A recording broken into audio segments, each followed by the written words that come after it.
Bon matin, bien-aimés de Dieu, et bienvenue à ce culte du 24 janvier 2021.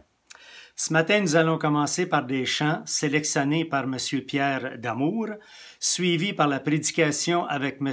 Daniel Thornton de l'Église Emmanuel, et par la suite, nous allons terminer avec une rencontre Zoom tous ensemble. Le premier chant est intitulé « Tu es venu jusqu'à nous ». En quittant la gloire de ton ciel, tu es venu pour servir, donnant ta vie pour nous sauver. Marc 10, 45, car Jésus-Christ n'est pas venu pour se faire servir, mais pour servir lui-même et donner sa vie en rançon pour beaucoup. Dans Romains 12, 1, Paul nous invite, il dit, « Je vous invite donc, frères et sœurs, à cause de cette immense bonté de Dieu, à lui offrir votre corps comme un sacrifice vivant, saint et qui plaise à Dieu. » Frères et sœurs en Jésus-Christ, nous sommes appelés à servir. Dans les chants suivants, les chants nous invitent à offrir au Seigneur reconnaissance, car son amour dure à jamais et que nous avons un grand Dieu, un Dieu d'amour. Dans le psaume 104, que tout mon être loue l'Éternel. Ô Éternel, mon Dieu, que tu es grand. Tu es revêtu de splendeur et de magnificence. Au début du psaume 117, 118, chantez ses louanges, ô vous tous les peuples, car son amour pour nous est immense et elle subsiste à jamais sa fidélité. Célébrons l'Éternel, car il est bon. Bon culte.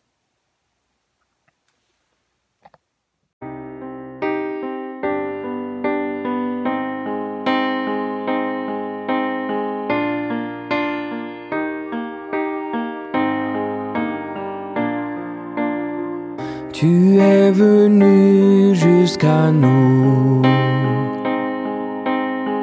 quittant la gloire de ton ciel. Tu es venu pour servir, donnant ta vie pour nous sauver. Dieu Tout-Puissant, Roi serviteur, tu nous appelles tous à te suivre et à t'offrir nos corps en sacrifice. À toi l'honneur, Roi serviteur. Dans le jardin de douleur, où mon fardeau brisa ton cœur, tu dis adieu dans ta peine. Ta volonté et non la mienne. Dieu Tout-Puissant, Roi serviteur, tu nous appelles tous à te suivre et à t'offrir nos corps en sacrifice. À toi l'honneur, Roi serviteur. Voyez ses mains et ses pieds, pour nous témoins du sacrifice, les mains qui tenaient la terre se livrent au clou de la colère. Dieu Tout-Puissant, Roi serviteur, tu nous appelles tous à te suivre et à t'offrir nos corps en sacrifice. À toi l'honneur, Roi serviteur. Apprenons donc à servir en en laissant Christ régner en nous, car en aimant nos prochains, c'est Jésus-Christ que nous servons, Dieu Tout-Puissant, Roi serviteur. Tu nous appelles tous à te suivre et à t'offrir nos corps en sacrifice. À toi l'honneur, Roi serviteur.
Seigneur, reconnaissance, son amour dure à jamais, car il est bon, il est au-dessus de tout, son amour dure à jamais.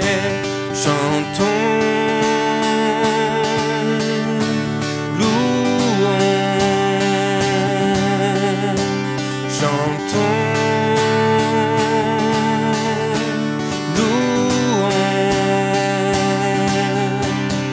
À jamais Dieu est fidèle, à jamais Dieu est fort, à jamais Dieu Dieu est avec nous, à jamais, à jamais, à jamais Dieu est fidèle, à jamais Dieu est fort, à jamais Dieu est avec nous, à jamais, à jamais.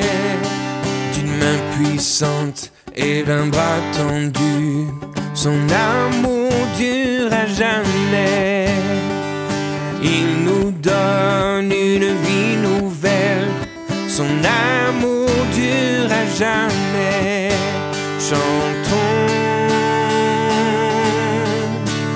louons, chantons, louons. À jamais Dieu est fidèle, à jamais Dieu est fort, à jamais Dieu est avec nous, à jamais, à jamais, à jamais Dieu est fidèle, à jamais Dieu est fort, à jamais Dieu est avec nous, à jamais, à jamais, à jamais.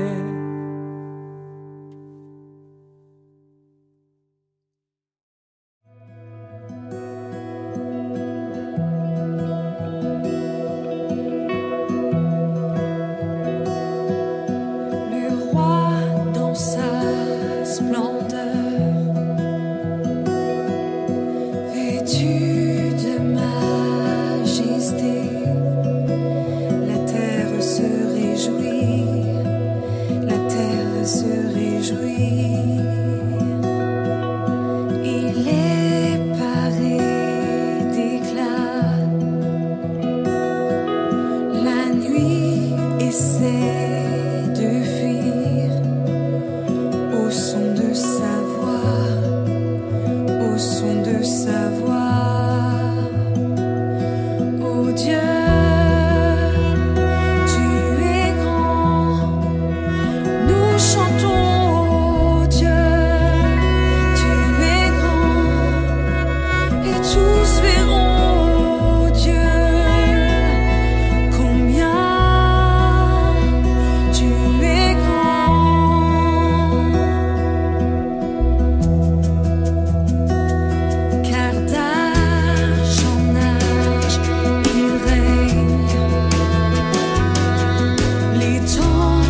tous verront, oh Dieu, combien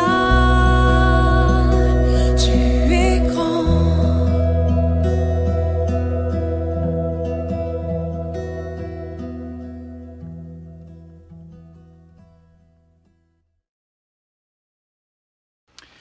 Bon matin, Église baptiste évangélique de Vaudreuil. C'est un honneur pour moi d'avoir le privilège de partager la parole avec vous. Prions. Seigneur, dirige ce temps. Saint-Esprit, fais un grand travail dans nos cœurs afin qu'on sache ta volonté. Que nous réalisons à un autre niveau plus profond ce que tu as fait pour nous en Christ sur la croix et par sa résurrection et par le fait qu'il est assis à ta droite. Seigneur, nous remettons ce temps entre tes mains. Au nom de Jésus. Amen.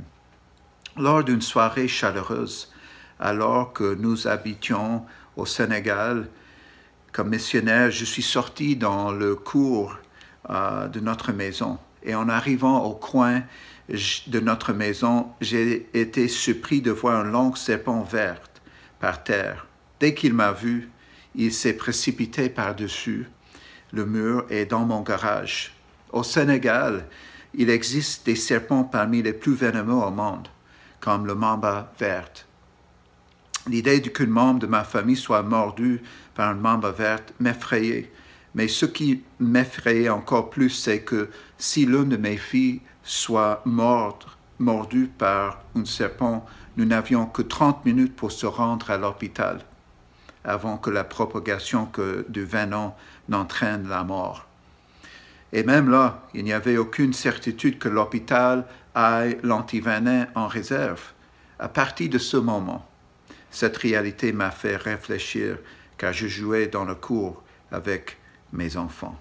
Mais nous en reparlerons plus tard. À la fin de 2020, j'ai vu une vidéo faite par Google dans laquelle il dit le mot le plus recherché en 2020, c'est le mot « pourquoi ». Pourquoi? La vidéo de 3 minutes est remplie de clips de toutes les tragédies auxquelles nous avons été confrontés en 2020. La pandémie, la mort de George Floyd, beaucoup d'autres choses, même des bonnes choses aussi. Mais la vidéo se termine par la déclaration suivante. Tant que nous n'aurons pas trouvé pourquoi, nous continuerons à chercher. Il est naturel pour nous, face à tout problème, de vouloir remonter à la source du problème afin de le comprendre et, espérons-le, de trouver une solution. Le vaccin contre le COVID-19 en est un exemple sur le plan biologique. Revenir à la source biologique du problème pour produire une solution. Un vaccin qui puisse contrer le virus COVID-19.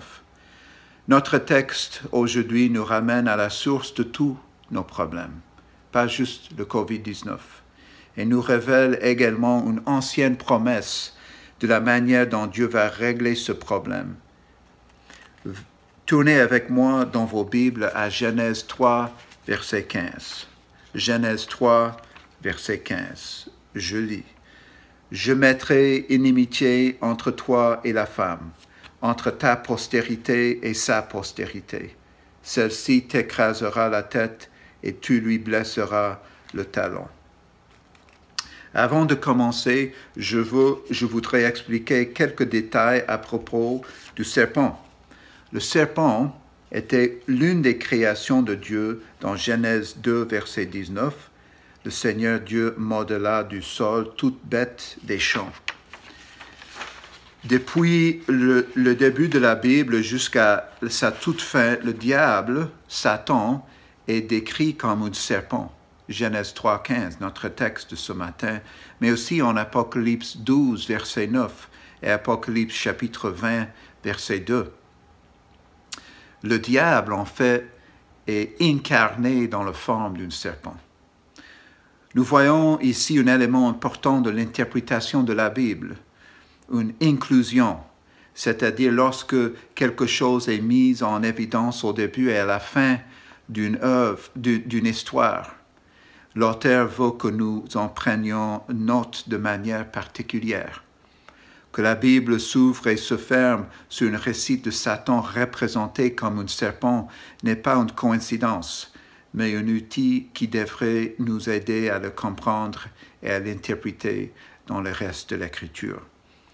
Genèse 3, 1 à 17 comporte 3 sections. La première section, versets 1 à 5, c'est le serpent qui tente la femme. Donc c'est la tentation, versets 1 à 5, la tentation. Versets 6 à 7, c'est le péché de la femme et de l'homme. Et troisième section, versets 8 à 17, l'Éternel Dieu donne des conséquences au serpent, à la femme et à Adam. Notre verset, Genèse 3, 15, se trouve au milieu de cette troisième section et est adressé au serpent. Genèse 3 nous ramène à la source ancienne de tous les problèmes de l'humanité. La femme tentée par le serpent mange du fruit et donne à son mari qui est avec elle. Toute souffrance et toute maladie est une conséquence de cette terrible décision. Nous avons donc une réponse à la question du pourquoi. Pourquoi tant de souffrance dans le monde? Eh bien, c'est parce que l'être humain a choisi sa propre voie, au lieu de suivre la voie de Dieu. Mais quelle est la solution? Nous avons compris la source du problème, mais maintenant, comment fait-on pour le résoudre? Regardez avec moi de plus près Genèse 3, 15, et nous trouverons la solution. Genèse 3, 15, et on fait une promesse que Dieu a faite pour vaincre le serpent, pour vaincre Satan. La fiabilité d'une promesse dépend du caractère de celui qui fait la promesse. À l'école, tu as probablement des amis en qui tu as fait confiance lorsqu'ils te font une promesse. Pourquoi leur fais-tu confiance? Tu leur fais confiance parce que tu connais leur caractère et cela te donne la certitude qu'ils tiendront leur parole. Tu as peut-être d'autres amis, entre guillemets, qui semblent ne jamais tenir leurs promesses. Quand ces amis te font une promesse, tu ne fais pas grand cas de ce qu'ils te promettent parce que leur caractère les rend peu fiables. Maintenant, que savons-nous du caractère de Dieu? Il est solide comme un roc, n'est-ce pas? Donc, quand il fait une promesse, nous savons qu'il tiendra sa parole. Laissez-moi vous expliquer ce que je veux dire. Regardez avec moi la première ligne de notre verset en Genèse 3, 15. L'Éternel Dieu part des conséquences au serpent. Je mettrai inimitié entre toi et la femme. Je mettrai. Remarquez ici que c'est le Seigneur qui est l'initiateur de ce plan. Le mot « mettrai » peut également être traduit par « fixer »,« faire »,« ordonner »,« établir », c'est-à-dire faire en sorte qu'un événement ou une condition se produise. C'est une action décisive de l'Éternel Dieu. Le serpent avait trompé la femme, mais maintenant c'est Dieu qui dit au serpent, le diable incarné, ce qu'il va faire. Le mot « inimitié », ce mot hébreu est utilisé 5 fois dans l'Ancien Testament et il doit être compris comme une hostilité durable, une rancœur, être traité comme un ennemi. Il est utilisé dans la Bible pour décrire l'hostilité entre deux nations en guerre, en Ézéchiel 25, verset 15 et 35, verset 5, et une telle hostilité qui conduirait même au meurtre, Nombre 35, verset 21. C'est le langage de la guerre, bref, d'une guerre hostile de longue durée entre bien et le mal. Et puis, c'est plus précisé, c'est inimitié entre toi et la femme. Regardez avec moi le mot traduit « entre ». Le mot hébreu actuel, « baïn », est utilisé 4 fois dans notre texte, dans notre verset. Dans mes recherches, ce qui est fascinant, c'est cette préposition est utilisé à plusieurs reprises dans les contextes d'alliance dans le livre de la Genèse. En gros, les alliances bibliques sont des promesses que Dieu fait avec son peuple. Par exemple, cette préposition « entre » est utilisée lorsque Dieu fait une promesse à Noé dans Genèse 9, 12 à 13. Et Dieu dit, « C'est ici le signe de l'alliance que j'ai établi entre moi et vous, et tous les êtres vivants qui sont avec vous, pour les générations à toujours. J'ai placé mon arc dans la nuée, et il servira de signe de l'alliance entre moi et la terre. » Entre est également utilisé lorsque Dieu fait une promesse d'alliance à Abraham dans la Genèse 17, verset 2. Lorsque Dieu dit à Abraham, « J'établirai mon alliance entre moi et toi, et je multiplierai à l'extrême. » Mon point est que lorsque Dieu dit en Genèse 3, 15 qu'il va mettre l'inimitié entre le serpent et la femme, Dieu fait une promesse d'alliance qui aboutira au salut. Une autre observation importante est que Dieu change le cœur de la femme.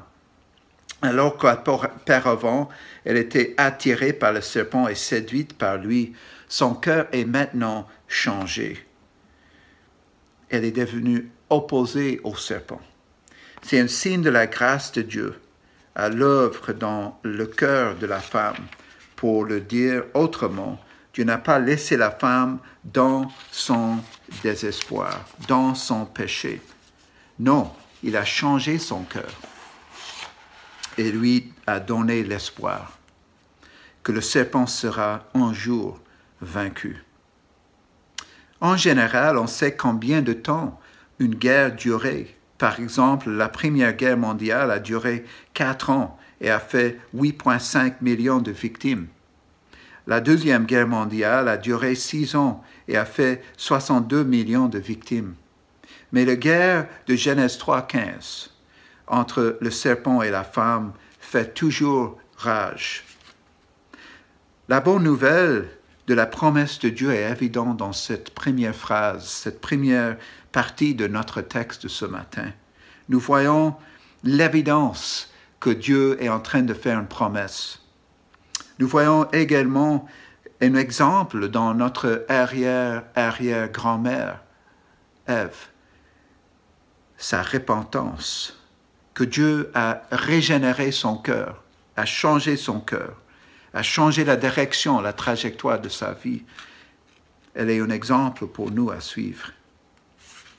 Prochaine phrase, entre ta postérité et sa postérité. Le mot traduit postérité ou descendance est le terme hébreu pour sémence, qui peut se référer à un individu ou à un groupe. Littéralement, ta sémence et sa sémence veut dire ta progéniture et sa progéniture.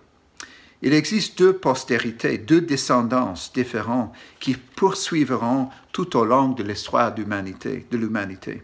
2 lignées, la postérité du serpent et la postérité de la femme.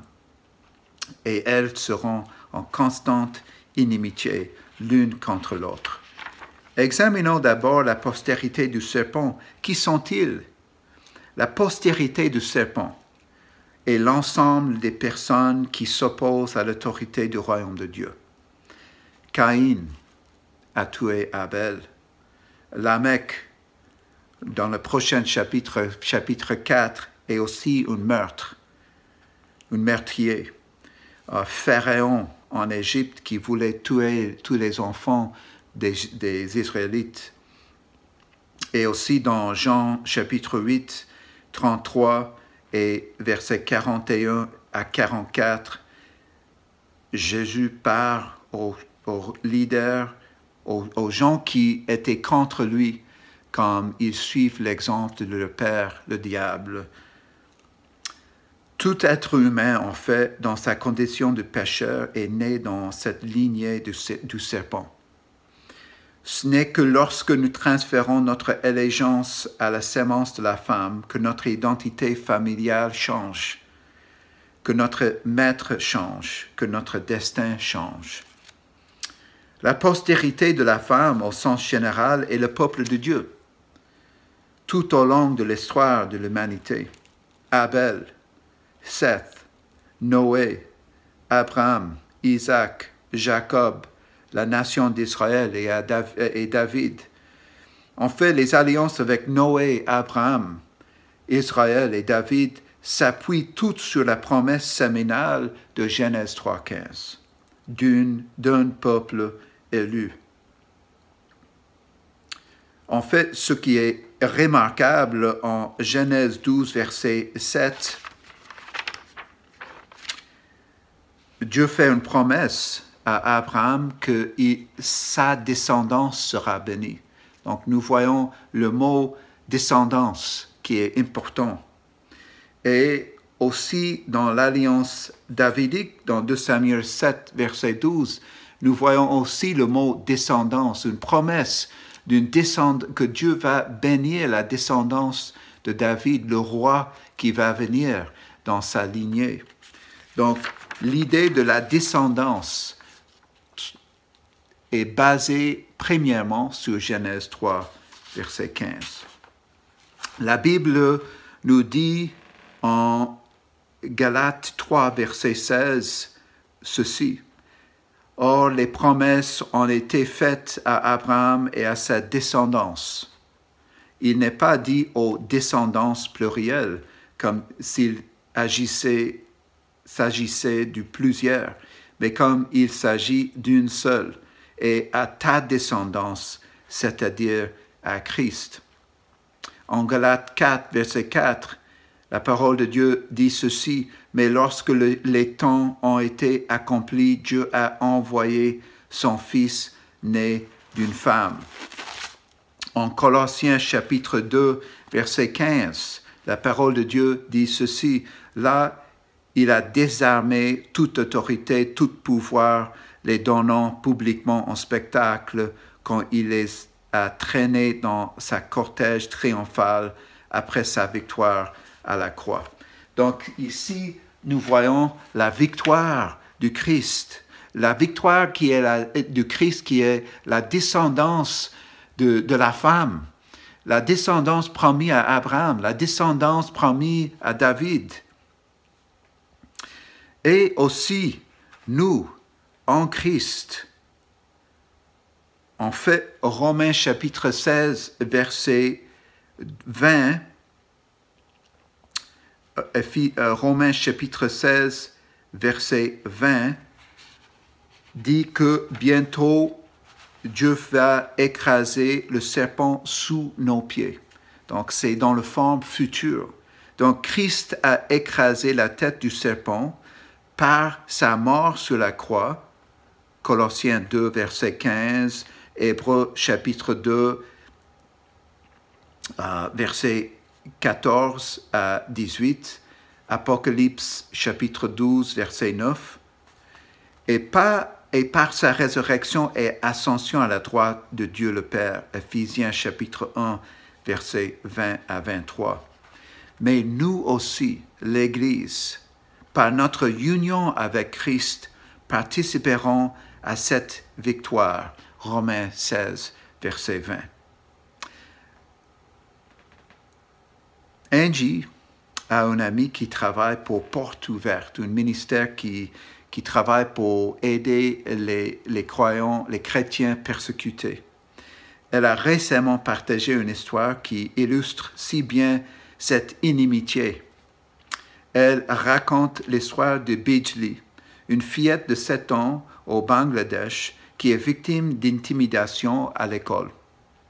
Elle passe toutes les récréations seule et durant les mauvais jours, elle se fait railler et ridiculiser par ses camarades de classe. Et vous voulez savoir pourquoi?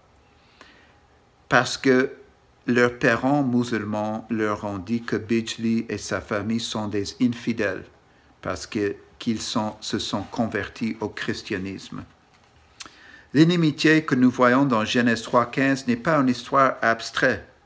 C'est l'expérience réelle de nos frères et sœurs persécutés dans le monde entier. La plupart d'entre nous n'ont jamais rien vécu de tel. Se faire taquiner au travail pour avoir une tasse de café avec un verset de la Bible ne constitue pas de la persécution.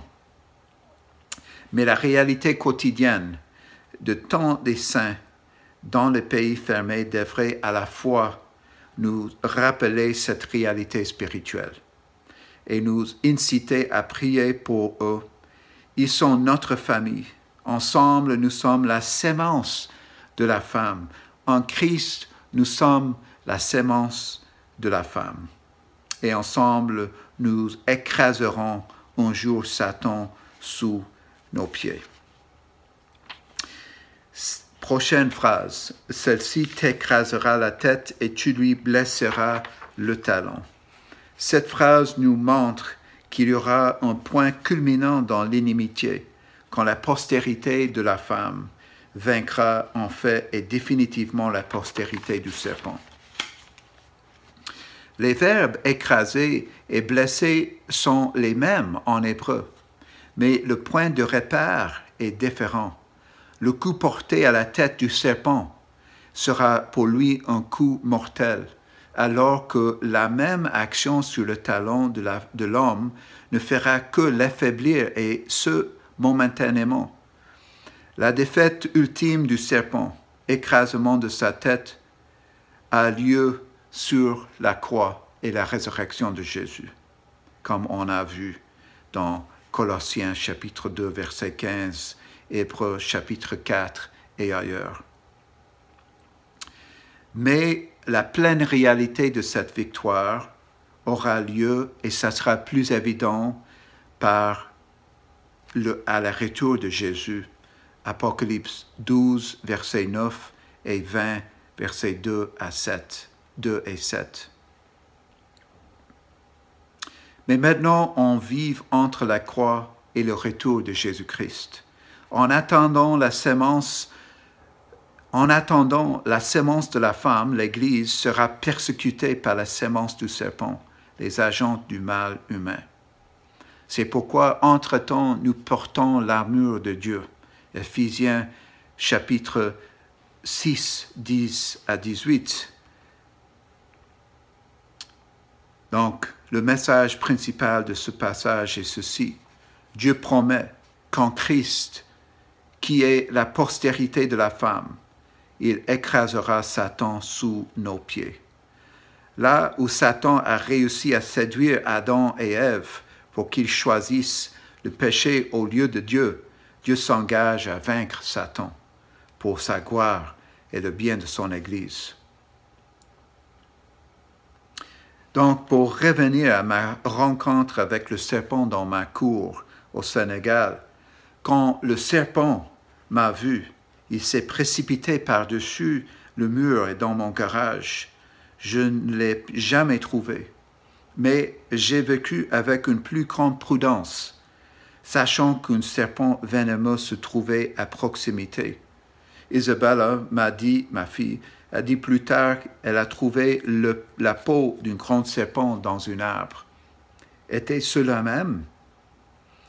Il y a un serpent dans votre jardin. Il n'y a pas d'antivenin. Une seule personne pour vous protéger, car il lui a écrasé la tête. Jésus-Christ, notre Seigneur. Dieu nous a promis qu'en Christ, qui est la postérité de la femme, il écrasera Satan sous nos pieds. Amen.